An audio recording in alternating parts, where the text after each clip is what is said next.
On this episode of Living by Design, Dr. Eben Alexander and Kathy Holloway Hill discuss his amazing journey back from the dead and a proof of heaven.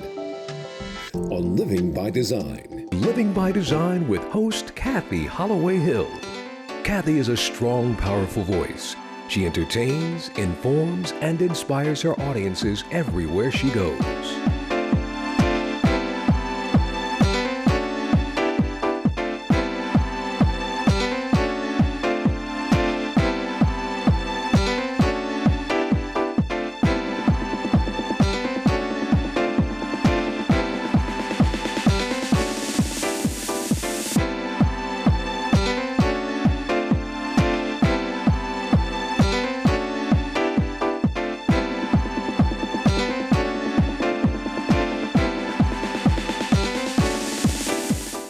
Good evening, everyone. I am Kathy Holloway Hill, and welcome to the Living by Design show. I am so thrilled to be here with you today. We have a magnificent show on tap, and my guest at the end of this show, you will understand why I am so stoked right now, and I am trying my best to breathe and calm down because Dr. Eben Alexander, New York Times bestselling author of Proof of Heaven. You heard me right.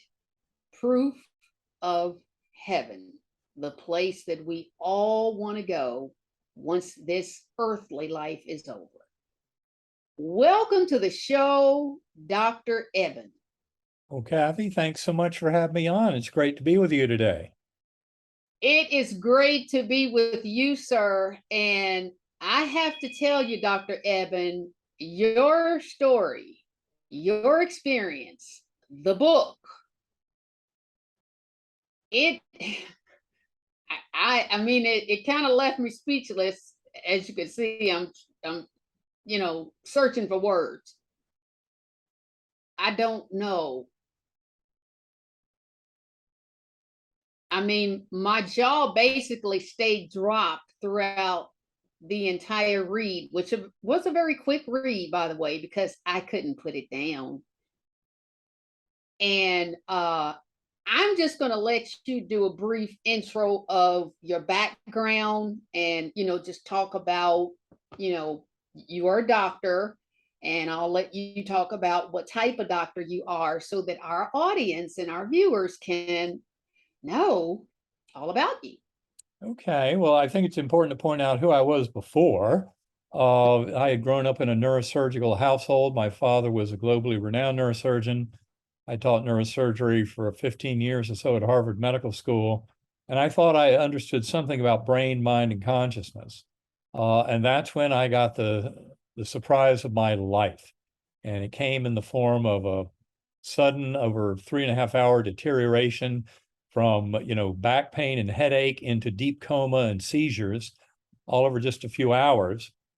And of course, my family was very alarmed by this, called the ambulance. And when the EMTs came, they tried to break the seizures and it couldn't do it, hauled me off to the Lynchburg General Hospital emergency room where I had worked for the prior 2 years as a neurosurgeon.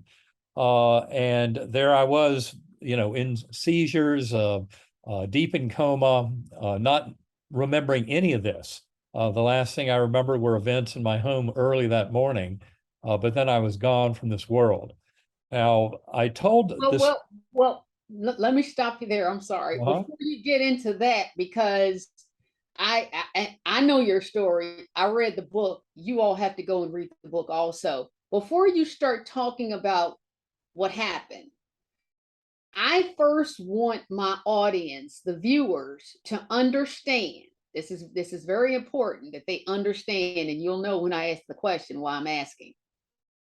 As a neurosurgeon, as someone with a very prestigious educational, academically achieved background like yours, accomplished in your field, please explain in layman's terms, what is the neocortex portion of the brain and what is its function? Well, that's really at the heart of my illness. The neocortex is the outer surface of the brain. You know, what you would see if you could open up the head, everything you'd see would be this neocortex, this Yes. huge covering. And it turns out that modern neuroscience believes that every bit of detailed conscious awareness is created within the calculating mechanism of that neocortex. It's the most powerful kind of neural calculator in the brain. And so, for example, everything that we see is assembled in the occipital lobes in the back of the head here, but in the neocortex. Everything that we hear is put together in the neocortex of the temporal lobes, the acoustic cortex. All of our executive function, planning things, kind of sense of self, default mode network, a lot of executive function is all centered in the frontal lobes. That's where movement comes from, and sensory information put together in parietal lobes. Every bit of it is put together in the neocortex. That's the part that makes us human. That's why the illness I had, which was a severe gram-negative bacterial meningoencephalitis, was such a perfect model for human death because it attacks the neocortex. Yes. And although my brainstem was also very badly damaged on that first day, they knew that from neurologic exams. But the thing that was most impressive to my doctors was this extensive damage to my neocortex. What that means is I should not have been able to have any kind of dream, hallucination, confabulation, any kind of mental phenomenal experience was forbidden due to the extreme damage documented to my brain. That was confirmed not just by my story in the book Proof of Heaven, but also by a medical case report written by 3 doctors not involved in my care, but fascinated by my recovery, who wrote a case report that came out in the Journal of Nervous and Mental Diseases in September of 2018. It was 10 years, almost 10 years after my coma. And the 2 points that they made in that paper, one was that my brain was far too damaged to have any kind of phenomenal experience that I've already mentioned. But the other thing that's totally shocked them, and of course it shocked me, but they went much deeper into analyzing it and calculating it, and that was my survival chance. My doctors thought I had a 10% chance of survival early in the week. That was down to a 2% chance of survival on day 7 of coma after 7 days of 3 powerful intravenous antibiotics, when I was not beginning to wake up, not showing positive signs. And that's when the doctors recommended it was time to stop my medical care and let nature take its course. And of course, that is when I started coming back to the world. But the challenge and the situation that everybody realized very quickly was, even though I was waking up, my brain still seemed to be horribly damaged from this. In fact, when I first awakened in that ICU room on day 7 of coma, I didn't even recognize my mother, my sisters, my sons at the bedside. I had no idea who these beings were. All I knew was where I had just been. And that brings up another interesting fact about my NDE. It was somewhat different from other near-death experiences. And the reason I wanted you to explain that, and then you just mentioned NDE. Now, for those who don't know, because this is so powerful, I want to make sure that everyone keeps up with this phenomenal experience that you had. NDE is a near-death experience, and I'm sure you were probably going to get to that. But can you kind of just start from when you were fine, and you were kind of starting to go into that a little bit, but just go more into that. You were perfectly fine. You weren't sick, right? But all out of the blue, God only knows, and God truly does only know where. How did you get? Why did you get sick? You just got sick, and how did you get sick? And you could start there. Well, I discuss a lot of that in the book Proof of Heaven, but the truth is we never found out why I got this illness. It was an extremely devastating illness, extremely rare. I mean, E. coli meningoencephalitis almost always happens in newborns. It's extremely rare to have anybody over the age of 3 months to have E. coli meningitis, and yet that's what I had. That's what my doctors were dealing with, and we never found a reason why. Although I think in the bigger scheme of things, the big why was that, this was very informative to me. Having this experience taught me a tremendous amount about memory, about consciousness, about the nature of reality. In a scientific sense, it's caused me to bring together concepts in quantum physics in neuroscience, in philosophy of mind, in parapsychology, all the evidence for non-local consciousness, and all of this. So that the book Proof of Heaven, for me, is more of a question mark. The true proof of heaven is actually in the third book that I wrote with my partner, Karen Newell, who's the co-founder of Sacred Acoustics. If people want to learn more about meditation, they can go to sacredacoustics.com. But that's our connection with each other.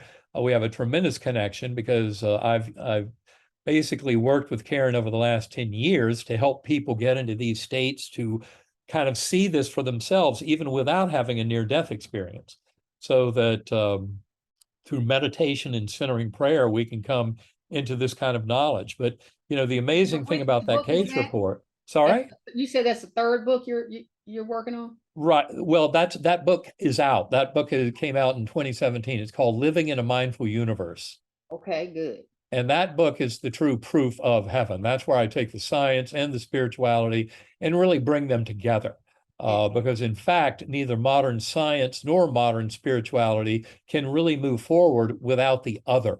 You know, so many people falsely believe that modern science is in conflict with this kind of near-death experience or spiritual journey. And in fact, modern science almost demands that there is this spiritual aspect of the universe. I mean, the alternative possibility from a quantum physics perspective is you have to postulate infinite parallel universes to explain the findings in this one universe.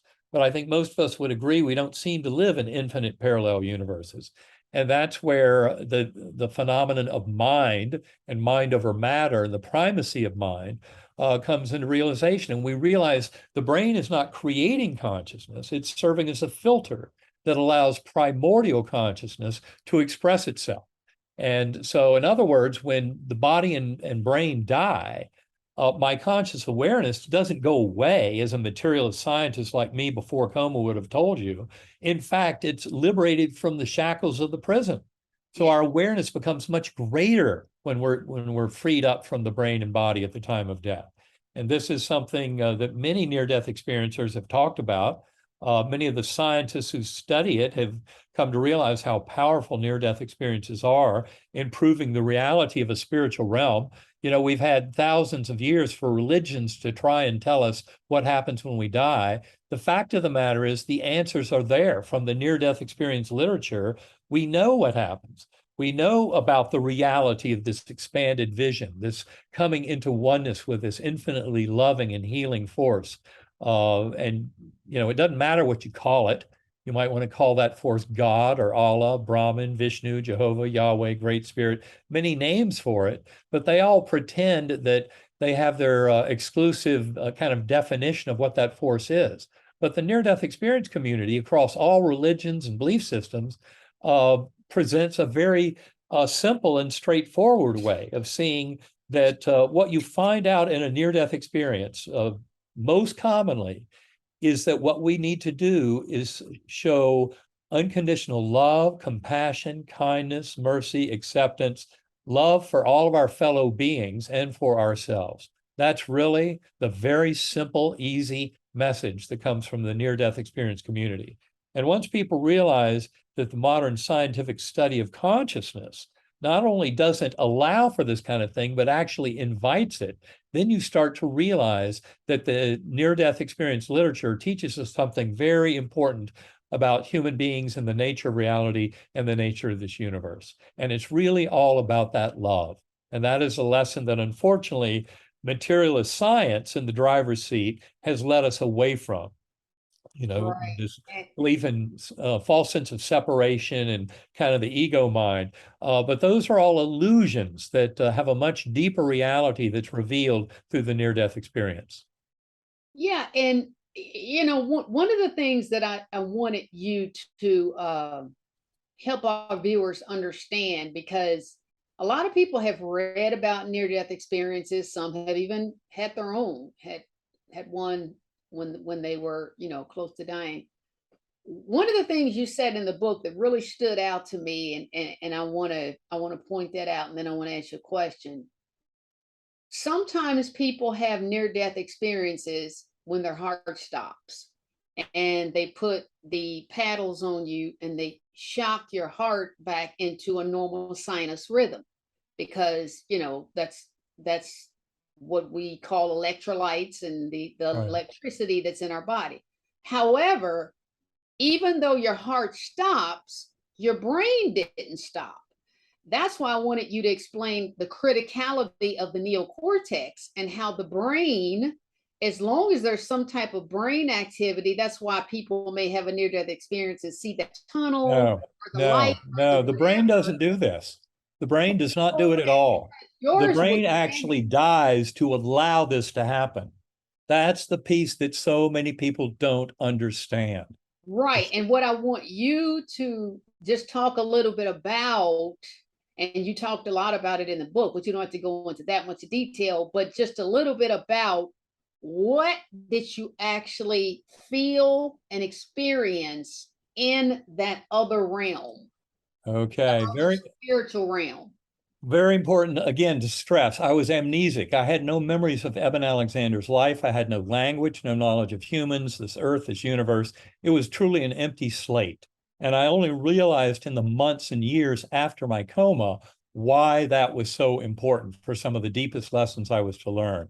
But in a nutshell, the brief version of the story is that it started in what I call the Earthworms Eye View, a very primitive, coarse, unresponsive realm, like being in dirty jello. And I have strong memory of having a feeling of roots or blood vessels around me. I was rescued from that by this slowly spinning white light that came packaged with a perfect musical melody. And that light is what served as a portal and ushered me up into this rich, ultra real gateway valley. It was filled with Earth like features.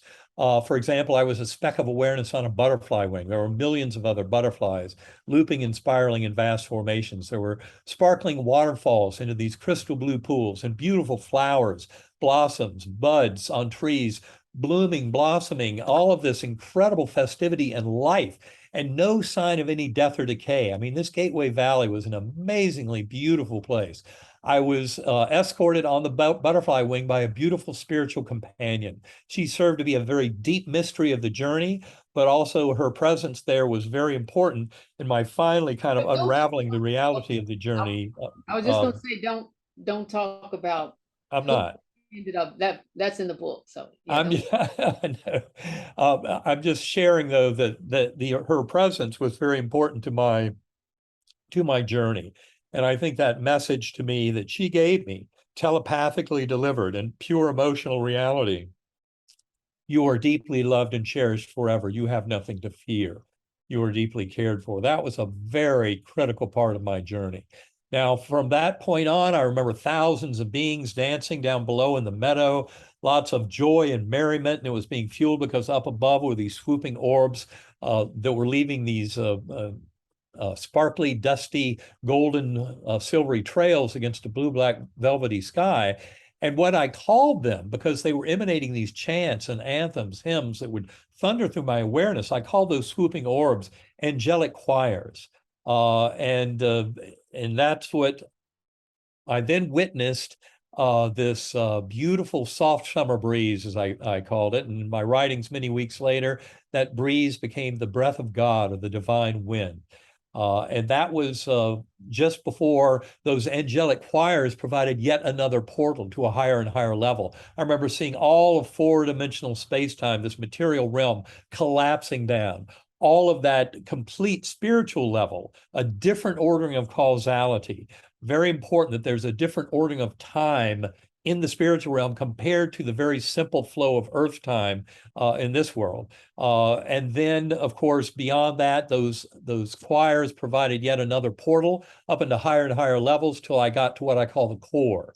Infinite inky blackness, but filled to overflowing with the divine love of that creative God force at the core of the universe.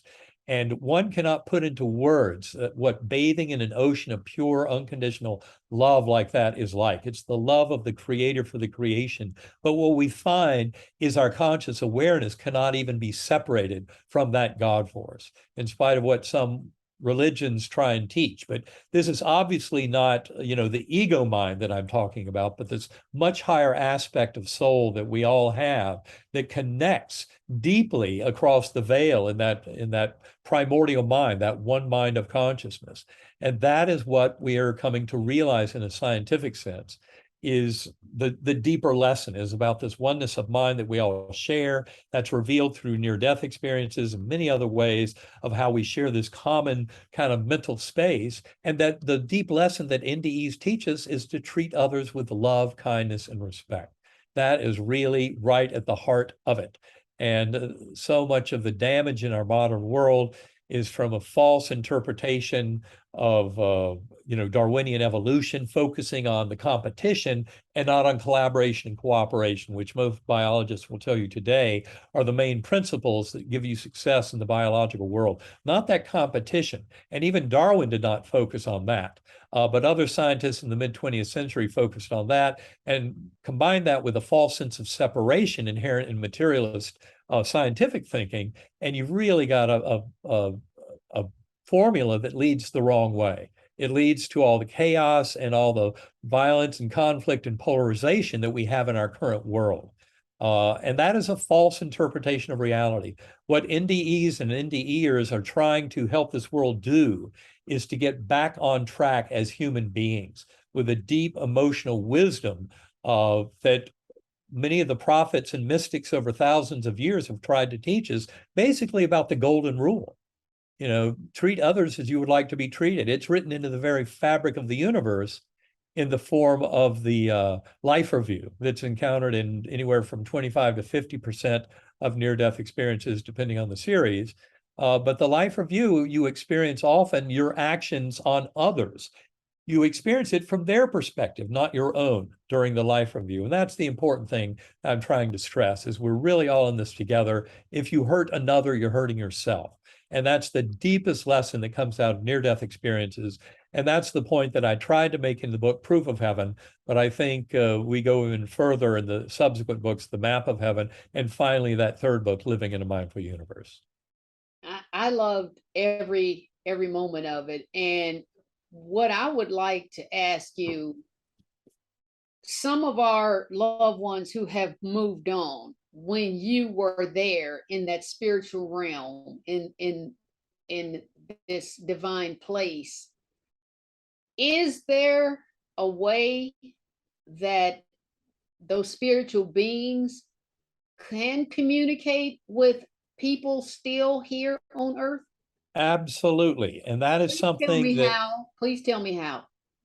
Well, the best thing is to open your mind to the possibility. The more we know about these possibilities from having read about them, heard about them, the better in terms of really getting that kind of knowledge. And it turns out that the scientific argument on this, in many ways, it's already settled in favor of, yes, there's an afterlife. And for your listeners, what I would recommend is go to bigelowinstitute.org. That's the website. And Robert Bigelow ran a contest. He ran that last year. And in that contest, they asked the question, what's the best scientific evidence for life or conscious awareness continuing beyond permanent bodily death? And they received, many of people wanted to participate in this. They ended up giving out 29 awards, even though they originally were only going to give out 3 places, first, second, third. But they were so impressed with the quality of papers coming in from scientists around the world, all of whom had to demonstrate at least 5 years of experience in the field, that they ended up giving prizes to 29 people. Those essays are available for free. And for your audience, I suggest just start reading. Go with the first essay by Dr. Jeffrey Mishlove. He's been in this field for more than 50 years. And he has a beautiful essay there. In fact, I'd say all 29 of them are beautiful essays. But if you even read any of them, you'll start to realize that the afterlife is very real, and the scientific community is rising up to that. And a lot of the evidence for that reality comes in the form of after-death communications, deathbed visions. In fact, if you read Gregory Shushan's books, he's written a lot about near-death experiences going back thousands of years across all cultures. And one thing he notes that's the most common feature of NDEs across all of these cultures and belief systems is encountering the soul of a departed loved one. Now, before my coma, of course, as a materialist neuroscientist, I would have told you, of course, it's a hallucination. You see who you want to see on the way out. I would have been dead wrong. There are, for example, many cases of what's called terminal lucidity. This is where somebody has been progressively demented, often deep in coma for weeks, months, maybe even years before they die. But as they approach death within hours or a day or so, what happens is they wake up. They wake up, they talk with loved ones at the bedside. People are shocked. Doctors and nurses can't believe it, what's going on. And yet terminal lucidity is not an uncommon thing. It's also known as paradoxical lucidity. But one of those common things, and I have a case of that in the book, Proof of Heaven, terminal lucidity, where one of my friends, who happened to be the chairman of one of the top neurosurgical programs on earth, was visiting his father in his father's last few minutes of life and witnessed this full-blown apparition of, that is my friend seeing his father have an absolutely real experience at the foot of the bed of his own mother returning. He hadn't seen her in 65 years. I won't go into more detail about that, but these stories are out there in large numbers. They've been heavily studied, vetted by scientists. In fact, Michael Naum has written a paper of 82 cases of terminal lucidity. So these things are really out there in large numbers. And if you start doing the homework, and you can do that by reading the BigelowInstitute.org essays, you'll realize that the afterlife is absolutely real. It's being scientifically studied. It has everything to do with our deeper understanding of who we are as human beings. There's tremendous power of things like prayer and meditation to help us come into deeper knowledge of all this. And that's where I would say it's really important for all of us to pay attention to this. These are the facts that are most relevant to how we live our lives. And if we realize that our choices matter, how we treat others is important. If we mistreat others, we're going to experience that in our life review. We'll experience it on the business end, on the receiving end. So really, let's just follow the golden rule, as near-death experiencers make crystal clear. That's the way to live our lives. And we could change this world very quickly if people would start to admit the reality of these stories from NDEs and the effect that it should have on how we live our lives by showing kindness and mercy, compassion and love to all of our fellow beings. I love what you just said, and I'd 1,000,000,000% agree. With that being said, and people being stuck in the human body, the flesh, the ego, whatever name you want to give it, what type of behaviors, thoughts, beliefs, actions can we do to connect more with that spiritual divine that lives within us? Because it's in all of us, but we can't connect to it well enough. What is it? Meditation? Is it prayer? What is it? Well, I think meditation and centering prayer are important aspects of it, but all they're really doing is bringing you into a personal knowing of the reality of that connection. So what you're doing with centering prayer and meditation is really cultivating your relationship with that infinitely healing and loving force at the core of the universe. And again, I don't want to put a name on it, because people tend to have a knee-jerk reaction when you say a word like God or Allah or Brahman or whatever the word may be that you use.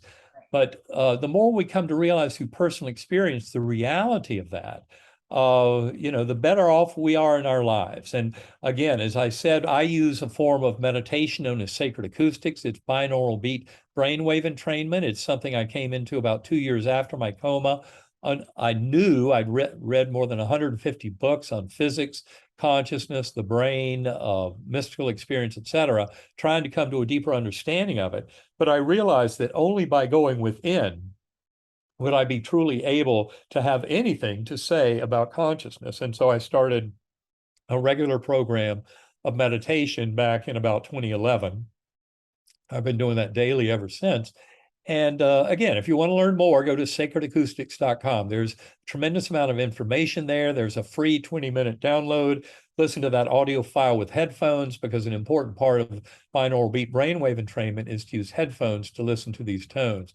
And it's because they have a very powerful effect down on the lower brain stem. But the way to make that happen is by keeping the auditory channel separate into the two ears.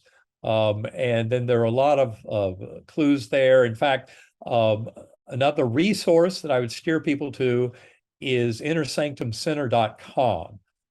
That is a website where Karen and I have done a lot of work, interviewing other scientists, interviewing other experiencers, meditating experts, etc., to help share that particular story and that aspect of it. But I think the answer to your question is very simply, it's important to have that meditative prayer practice. For me, every meditation is a form of centering prayer, kind of thy will, not mine be done, that gets my ego out of the way and allows for the highest and best good for all involved to be the outcome.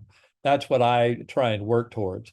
But I use meditation very heavily towards that. But then it's really over time, the meditation will change you in such a way that you start living in that meditative mode. You start living in that very same kind of thin veil way of being in touch with your higher soul and kind of soul group and that primordial mind, that God force at the core of the universe.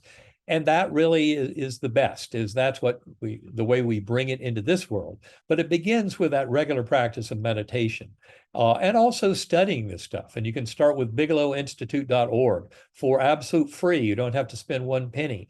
Dive right in and read those essays, and you'll start seeing where all this is going and the importance of it in your life. So highly recommended. And of course, the book Living in a Mindful Universe, our third book, really does bring all of this together in a very kind of coherent fashion to unite science and spirituality.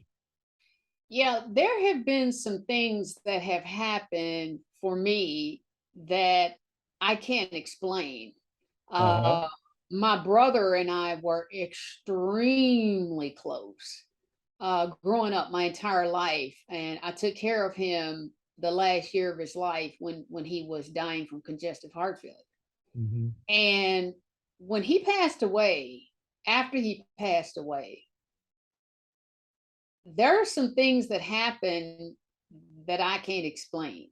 And that's why I asked the question, can the spirits on the other side communicate with us? Now, I definitely have an open mind, and I don't like telling the story because people think I'm crazy, but I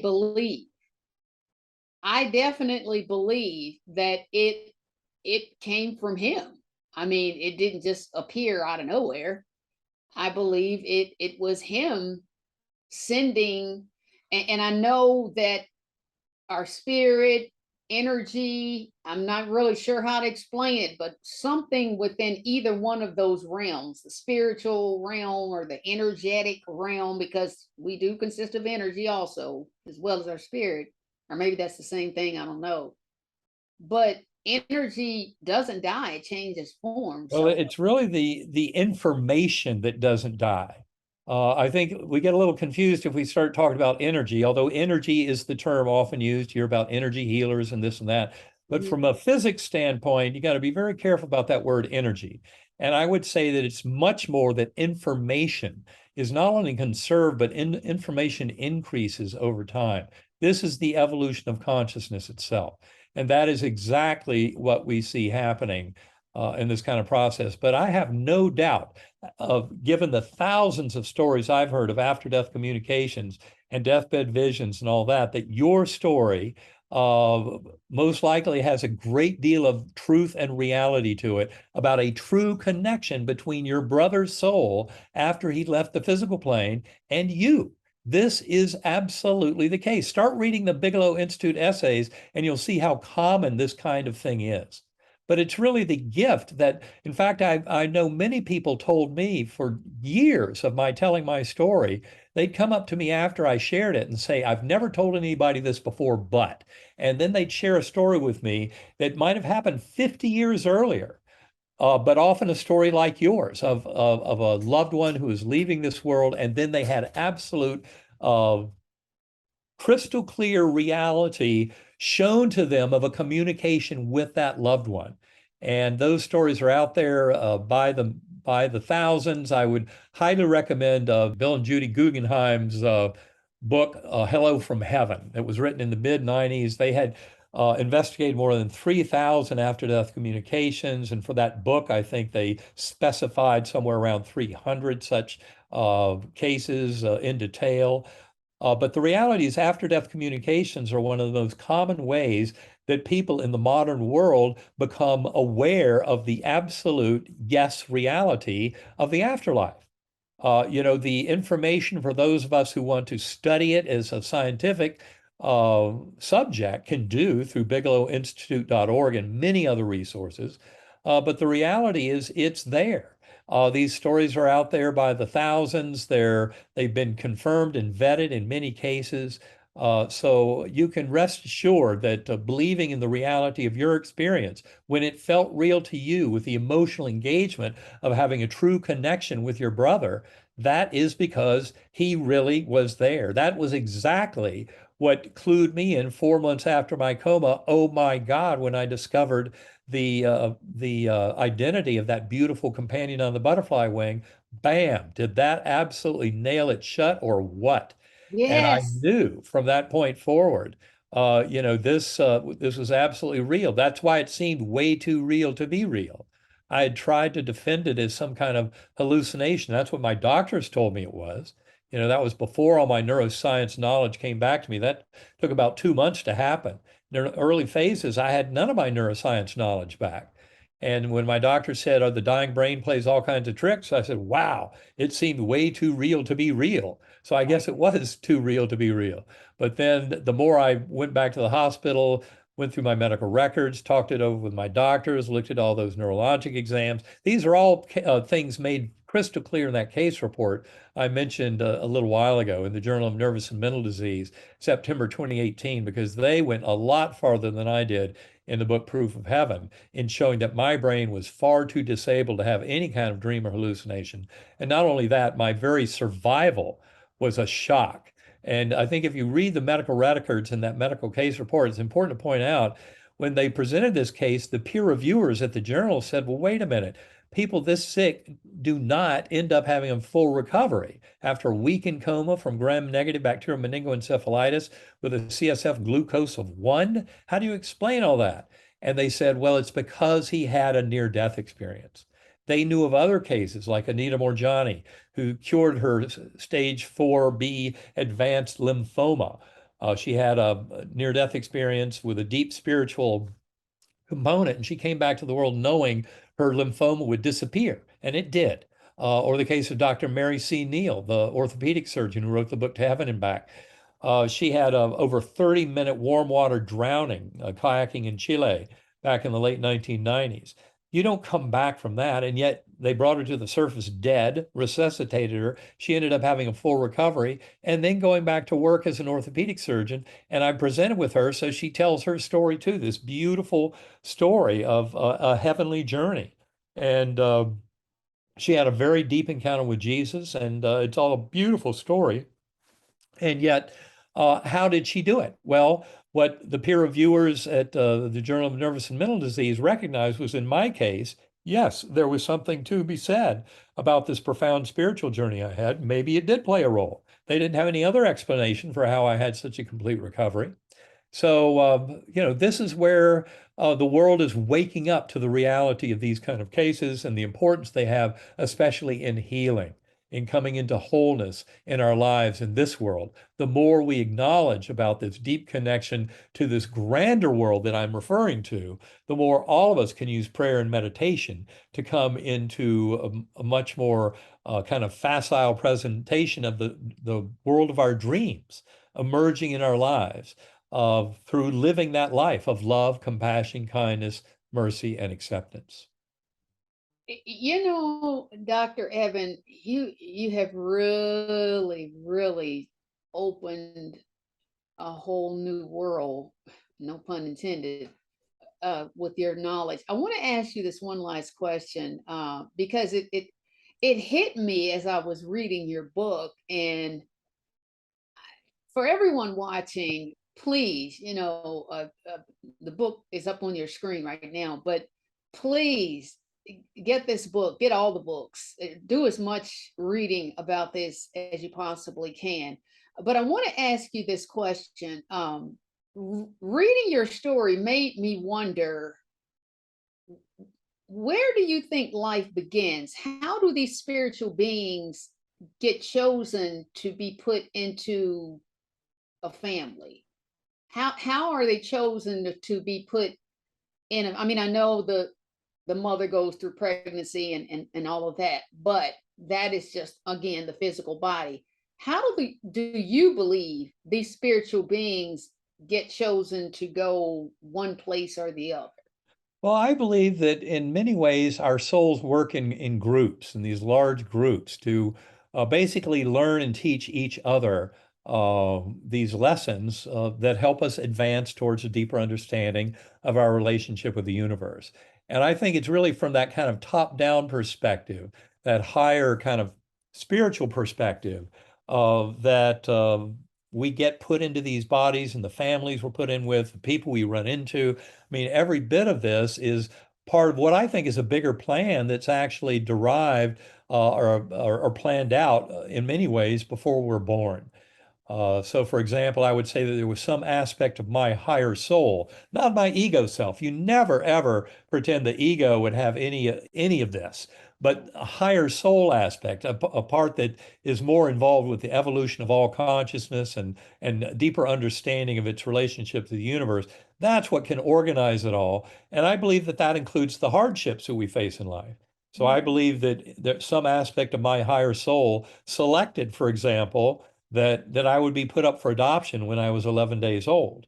To me and my ego self, that was a challenge I'd rather not to have had to put up with, even though I was very blessed. I was adopted into a very loving family. I could never complain about anything about that side of it all. But I did have that, abandonment wound from my mother leaving me behind when I was 11 days old. I went on a hunger strike. I quit eating. I was hospitalized for several weeks. So, and even though my adoptive father, the neurosurgeon, told me much of my life, you can't possibly have remembered anything that happened the first weeks or months you were alive, I know now he was wrong, that there was a deep shadow, a smoking crater from that abandonment wound that kind of haunted me much of my life. And yet, in many ways, it was a gift because my NDE, in so many ways, was a big answer to that abandonment wound about being connected to the universe at large, having a purpose, that it's all about that love and compassion, kindness for our fellow beings. And coming into that knowledge through my NDE made me realize what a gift it was that I was put up for adoption at that young age. I had never looked at it as a gift before, but it was a gift because of the hardships when they lead to this kind of growth and deeper understanding of who we are in our relationship with the universe. They are a gift. And I came back from my coma journey realizing that in many ways, the hardships were the main gifts of life. For example, I stopped drinking in 1991. My family and I realized I had trouble with alcohol.